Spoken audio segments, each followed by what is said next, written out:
February 1258. The Tigris River runs black with ink and red with blood. Inside the city of peace, Caliph Al-Musta'sim rests in his marble palace. Outside the massive walls, 100,000 Mongol horsemen wait in silence. How swiftly will an empire of wisdom crumble into ashes? Look beyond the sword. Examine the arrogance of an empire. Baghdad was the crown jewel of the Islamic Golden Age. For 5 centuries, scholars gathered under its gilded domes. Inside the House of Wisdom, ancient manuscripts filled endless halls. Mathematicians, astronomers, and philosophers unlocked the secrets of the cosmos. Trade routes converged, where silk, gold, and knowledge flowed freely. Yet, beneath the gilded arches lay a fatal political fracture. The Abbasid Caliphate was weakened by internal religious division. Caliph Al-Musta'sim believed the city walls were eternally invincible. To save gold, he disbanded his standing frontier army.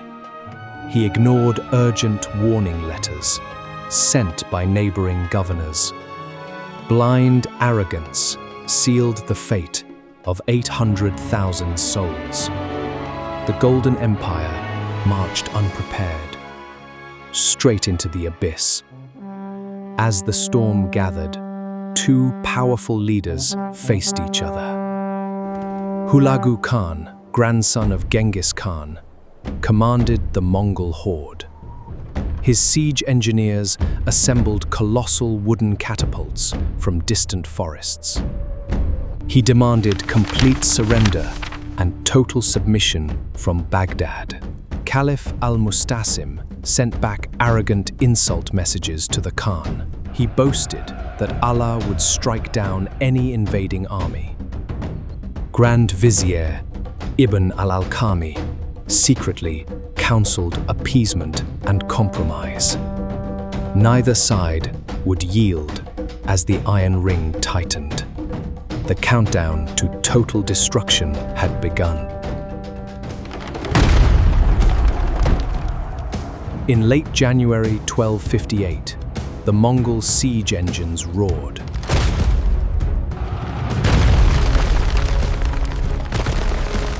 Catapults hurled massive stones against the eastern brick walls. Mongol engineers breached the protective dikes along the Tigris. Rising floodwaters trapped 30,000 Abbasid soldiers in mud. Iron-headed arrows rained down like hail upon the battlements. On February 10, the Caliph opened the city gates. He walked out unarmed, expecting honorable royal mercy. Instead, the iron trap snapped shut upon the city. For 13 terrible days, absolute horror engulfed Baghdad. Mongol warriors surged through the open gates without restraint.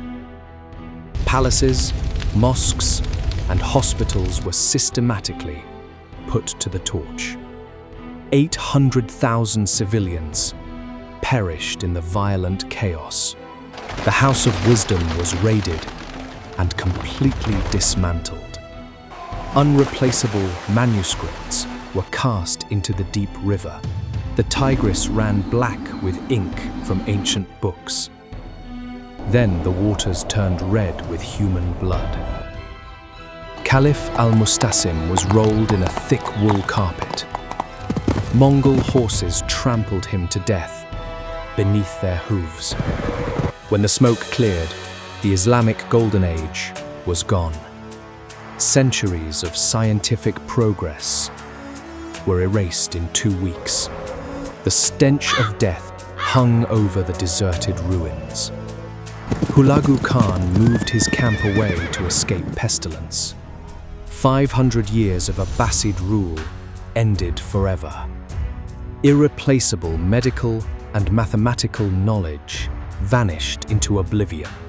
Surviving scholars fled westward toward Cairo and Damascus. Baghdad remained a desolate shadow for many generations. The heartbeat of world civilization was permanently altered. Look into the water of the Tigris today. It is easy to blame ancient warlords and catapults. Yet, the true vulnerability was built on internal complacency. Today, our modern house of wisdom is digital. We store our collective knowledge in cloud servers and silicon.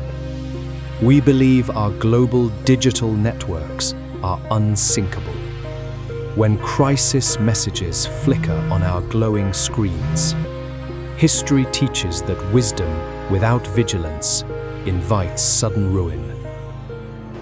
The past is not a graveyard, it is a lighthouse. Baghdad fell to horsemen and siege engines. Next time, an emperor's ambition clashes with European steel. The fall of Tenochtitlan, 1521. To hear the warnings from history, hit subscribe. The past is our only compass. I am Kang, and this is History Reborn.